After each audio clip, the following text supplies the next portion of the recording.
Hey guys, I just want to check here a couple of things here. Can we just move this a little bit down so they are not cut off here? If possible, that will be great because here I'm seeing those top of their heads down there. So if this can be fixed, it will be awesome. This is good. Community is good.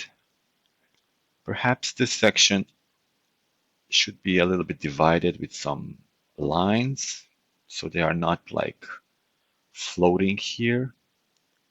Maybe in a different color, maybe gray, or we can just keep it as it is.